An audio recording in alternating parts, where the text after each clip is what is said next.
தேவனுடைய மக்களுடன் உறவு. நமது ஜீவனை கொடுத்தல்.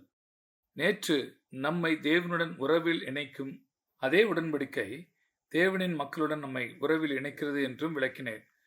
இந்த இரண்டு உறவுகளும் அவசியம் ஒன்றாக செல்கின்றன. சிலுவையின் இரண்டு செங்குத்து மற்றும் கிடைமட்ட கட்டைகள் போல ஒவ்வொரு தருணத்திலும் உறவின் அடிப்படை ஒரு உடன்படிக்கை.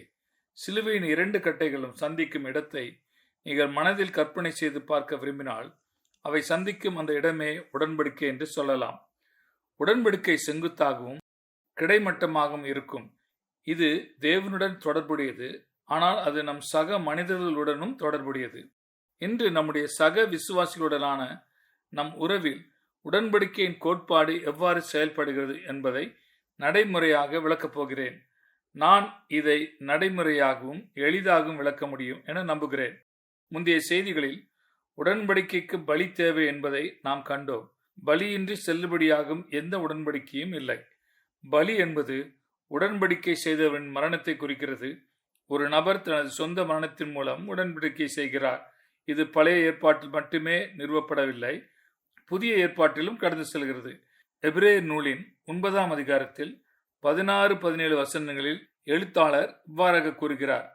16ஆம் வசனம், ஏனென்றால் எங்கே மரண சாதனம் உண்டோ அங்கே அந்த சாதனத்தை எழுதினருடைய மரணமும் உண்டாக வேண்டும். எப்படினெனில் மரணம் உண்டான பின்பே மரண சாசனம் உறுதிப்படும். அதை எழுதினவன் உயிரோடு இருக்கையில் அதற்கு பலன் இல்லையே. மரணம் உண்டான பின்பே மரண சாசனம் உறுதிப்படும். அதை எழுதினவர் உயிரோடு இருக்கையில் அதற்கு பலன் இல்லையே என்ற வாக்கியத்தை நான் மீண்டும் கூறுகிறேன்.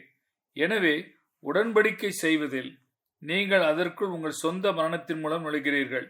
இதற்கு மிகவும் நடைமுறையான பயன்பாடு உள்ளது. இந்த பயன்பாடு யோவானின் முதல் நிருபம் 3ஆம் அதிகாரம் 16-17 வசனங்களில் நமக்கு கூறப்பட்டுள்ளது. அவர் தம்முடைய ஜீவனை நமக்காக கொடுத்ததினாலே அன்பு இன்னதென்று அறிந்திருக்கிறோம். நாமும் சகோதரருக்காக ஜீவனை கொடுக்க கடனாளிகளாய் இருக்கிறோம். ஒருவன் இவ்வுலக ஆஸ்தி உடையவனாயிருந்து தன் சகோதரனுக்கு குறைச்சல் உள்ளதென்று கண்டு தன் இருதயத்தை அவனுக்கு அடைத்து கொண்டால் அவனுக்குள் தேவ அன்பு நிலை கொள்கிறது எப்படி? அங்கு சில கோட்பாடுகள் நிறுவப்பட்டுள்ளன. முதலாவதாக, இயேசு தம்முடைய உயிரை கொடுத்து நமக்காக அன்பின் மாதிரியை வெளிப்படுத்தினார். அவர் ஒருவன் தன் நண்பர்களுக்காக தன் உயிரையே கொடுப்பதை விட பெரிய அன்பு வேறொன்றுமில்லை என்று சொன்னார். பின்னர், நான் உங்களுக்கு கட்டளையிடுகிறேன், நான் உங்களை சிநேகித்தது போல நீங்கள் ஒருவரை ஒருவர் சிநேகிக்க வேண்டும் என்று சொன்னார். அதாவது, நாம் ஒருவருக்கொருவர் உடன்படிக்கையின் அன்பை காட்ட வேண்டும். இது ஒருவருக்கொருவர் ஜீவனை கொடுப்பதன் மூலம் வெளிப்படுத்தப்படுகிறது. மேலும் யோவான் இதனை அனைத்து விசுவாசிகள் மீது விழுந்த கடமையாக போதிக்கிறார். அவர் நாம் சகோதரருக்காக நம் ஜீவனை கொடுக்க வேண்டும் என்று சொன்னார். இதற்கு முதன்மையாக நாம் தேவைப்பட்டால் இரத்த சாட்சிகளின் மரணத்தை ஏற்றுக்கொள்ள ஆயத்தமாக இருக்க வேண்டும் என்று அர்த்தமல்ல. இது இரத்த சாட்சியின் மரணத்தை உட்படுத்தலாம், ஆனால் அது அநேகமாக அவரது மனதில் முதன்மையாக இல்லை. ஏனென்றால் யோவான் அடுத்த வசனத்தை அதை தெளிவுபடுத்துகிறார். இது மிகவும் நடைமுறை ரீதியானது மற்றும் எளிமையானது. உலகின் செல்வங்கள், அதாவது பணம், உணவு, உடை மற்றும் மக்களுக்கு தேவைப்படும் பொருட்கள் யார் வைத்திருக்கிறார்களோ அவர்கள் தன் சகோதரனுக்கு அவை தேவைப்படுகிறதை கண்டும் தன் இருதயத்தை அவனுக்கு அடைத்து கொண்டால் தேவனுடைய அன்பு அவனில் எப்படி நிலைத்திருக்கும்? வேறு வார்த்தைகளில் கூறினால், நம் ஜீவனை கொடுப்பது என்பது நம்மையும் நமக்கு உண்டான அனைத்தையும் நம் சகோதரர்களுக்கு கிடைக்க செய்வதை குறிக்கிறது. நாம் இனி நம்முடைய பொருட்கள் மீது முழுமையான உரிமை கோருவதில்லை. அதை நாம் என்ன செய்வது என்று நாம் சொல்வதற்கான உரிமை கோருவதில்லை. ஆனால் அதை கிறிஸ்துவின் சரீரத்தின் மொத்தத்தில் விடுவித்து விடுகிறோம். நம் சகோதரர்களுக்கு அதை கிடைக்க செய்கிறோம். அதாவது, அன்றாட வாழ்க்கையில் நம் உயிரை கொடுப்பது என்பதை மிகவும் நடைமுறை ரீதியாகவும் தொடர்ச்சியானதாகவும் செய்வது நம் வாழ்வில் ஒவ்வொரு நாளும் சுய மறுப்பு செயல்முறை இருக்க வேண்டும். இயற்கை மனிதன் தனது தன்னலத்தால் உந்தப்படுகிறான். எல்லாம் தன்னையே சுற்றி சுழல்கிறது. அது நான் விரும்புகிறேன், நான் நினைக்கிறேன், நான் உணர்கிறேன் என்பதாகும். அது அவரை உந்துகிறது. வேத வாக்கியம் கற்பிப்பது என்னவென்றால், நாம் தேவனோடும் ஒருவரோடு ஒருவரும் உடன்படிக்கை உறவில் இருக்க வேண்டுமானால் அந்த தன்னலம் மறிக்க வேண்டும். நாம் இனி நான் என்ன விரும்புகிறேன், நினைக்கிறேன், உணர்கிறேன் என்பதால் தூண்டப்படுவதில்லை. வேறு ஒன்று முக்கியத்துவம் வாய்ந்ததாக மாறுகிறது. அது என்ன? என் சகோதரன் என்ன விரும்புகிறான், என் சகோதரனுக்கு என்ன தேவை, என் சகோதரன் என்ன நினைக்கிறான், தேவன் தம் வார்த்தையில் என்ன சொல்கிறார் என்பதே. இவை நம் வாழ்க்கையின் முக்கியமான தீர்மானிக்கும் காரணிகளாக விடுகின்றன. எனவே எப்போதும் தன்னை நிலைநாட்ட முயற்சிக்கும் அந்த பழைய நான், அந்த பழைய தன்னலம் மறித்து விடுகிறது. உடன்படிக்கையின் பலியின் மூலம் அது மறிக்கிறது. நாம் ஒருவருக்காக ஒருவர் நம் ஜீவனை கொடுக்கிறோம். நாம் உடன்படிக்கையில் உள்ளோம் என்பதற்கு இதுவே அடையாளம். நாம் ஒருவருக்கொருவர் உடன்படிக்கையில் இருக்கும்போது நமக்குள் பரஸ்பர கடமைகள் இருக்கின்றன என நான் கூறி வருகிறேன். அந்த பரஸ்பர கடமைகள் என்ன? இந்த கேள்விக்கு பலவிதமான வழிகளில் பதிலளிக்கலாம். ஒரு வழி, புதிய ஏற்பாட்டை பார்த்து விசுவாசிகளை பற்றி ஒருவருக்கொருவர் அல்லது ஒருவரை ஒருவர் என்ற சொற்றொடர் பயன்படுத்தப்படும் அனைத்து பகுதிகளையும் தேர்ந்தெடுப்பது. இது மிகவும் சுவாரஸ்யமான பணி மட்டுமல்ல, இது பலன்களையும் தரும். விசுவாசிகளுக்கு ஒருவரோடு ஒருவர் இருக்கும் உறவை குறித்து ஒருவருக்கொருவர் அல்லது ஒருவரை ஒருவர் என்ற சொற்றொடர் 19 வெவ்வேறு இடங்களில் பயன்படுத்தப்படுவதை கண்டறிந்துள்ளேன். வேறு விதமாக கூறினால், இவை நமது பரஸ்பர கடமைகளில் சில. அந்த 19 வெவ்வேறு பகுதிகளையும் நான் உங்களுக்கு வாசிக்கப் போகிறேன். அவைகள் நாம் ஒருவருக்கொருவர் செய்ய வேண்டியவைகளை ஒவ்வொரு பகுதியிலும் வலியுறுத்துகின்றன.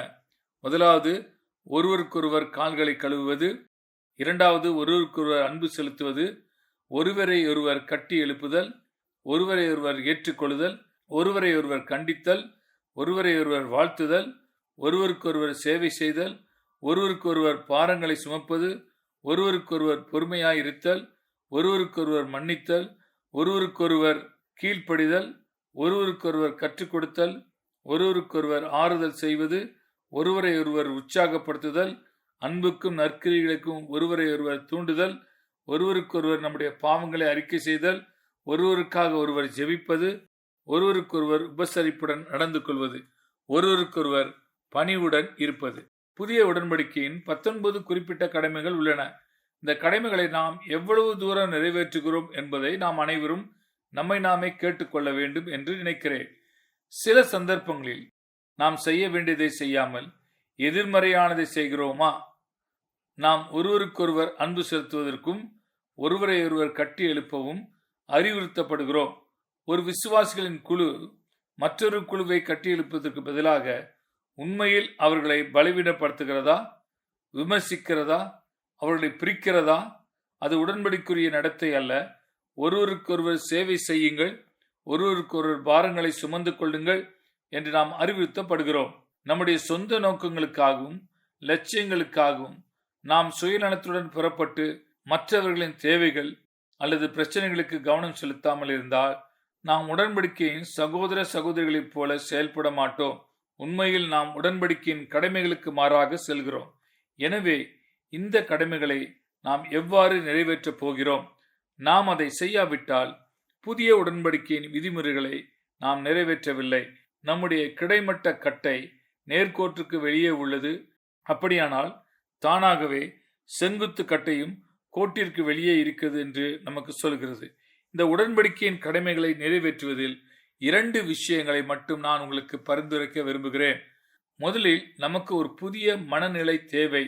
நான், எனக்கு என்ற அடிப்படையில் எனக்கு வேண்டும், எனக்கு தேவை, நான் தேவனுடன் சரியாக இருக்கிறேன், நான் ஜெபம் செய்கிறேன், தேவன் என்னை ஆசீர்வதிப்பாராக என்று பேசுவதற்கு பதிலாக நான் என்பது நாம், நமக்கு என்று மாற்றப்பட வேண்டும். எங்களுக்கு தேவை, நாங்கள் ஜெபிக்கிறோம், தேவன் நம்மை ஆசீர்வதிப்பார், தேவன் நமக்கு உதவுகிறார் என்று மாறட்டும்.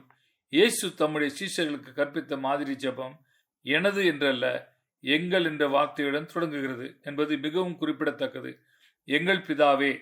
ஜெபத்தில் நாம் நினைவில் கொள்ள வேண்டியது முதல் விஷயம் என்னவென்றால், நம் சக விசுவாசிகளுக்கு நேரே கடமைகள் இல்லாமல் நாம் தனிப்பட்டவர்கள் அல்ல. எங்கள் தந்தை என்ற இந்த 2 எளிய வார்த்தைகள் என்ன இருக்கிறது என்பதை நாம் புரிந்து கொள்ள முடிந்தால் பல சமயங்களில் அது விசுவாசிகளாகிய நமக்கு முழு மனப்பான்மையிலும் கண்ணோட்டத்திலும் மிகப்பெரிய மாற்றத்தை ஏற்படுத்தும். இரண்டாவதாக, நமக்கு ஒரு புதிய வாழ்க்கை முறை தேவை. இப்போது நான் உங்களுக்கு படித்த அந்த கடமைகளின் பட்டியலை நீங்கள் சிந்தித்தால் அவற்றில் பலவற்றை தேவாலய கட்டிடத்தினாலோ அல்லது தேவாலய அமைப்பினாலோ செய்ய முடியாது என்பதை நீங்கள் ஒப்புக்கொள்வீர்கள் என்று நான் நினைக்கிறேன். ஒருவருக்கொருவர் கால்களை கழுவது எளிதானது அல்ல. ஒருவருக்கொருவர் சேவை செய்வது எளிதானதல்ல. ஒருவருக்கொருவர் கீழ்ப்படிவது எளிதானதல்ல. முக்கியமாக ஒரு மத அமைப்பில், ஒரு தேவாலயத்தில் நாம் பழகிய சூழ்நிலைகளில் முக்கியமாக நாம் செய்வது நமக்கு முன்னால் இருப்பவரின் கழுத்தின் பின்புறத்தை பார்ப்பதும் பிரசங்கத்திற்கு பின்னால் இருக்கும் ஒரு பிரசங்கியை பார்ப்பதும் தான்.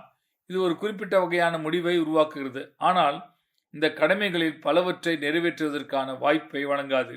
எனவே காரியத்தின் உண்மை என்னவென்றால், நாம் ஒரு புதிய வகையான வாழ்க்கை முறையை பெற வேண்டும்.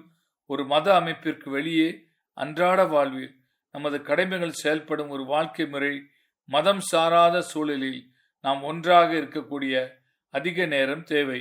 இல்லையெனில் நாம் உண்மையில் ஒருவருக்கொருவர் நமது கடமைகளை நிறைவேற்ற முடியாது. இதனால் இயேசு கிறிஸ்துவுக்கு நேரே இருக்கும் நமது கடமைகளும் நிறைவேறாது. ஆமென்.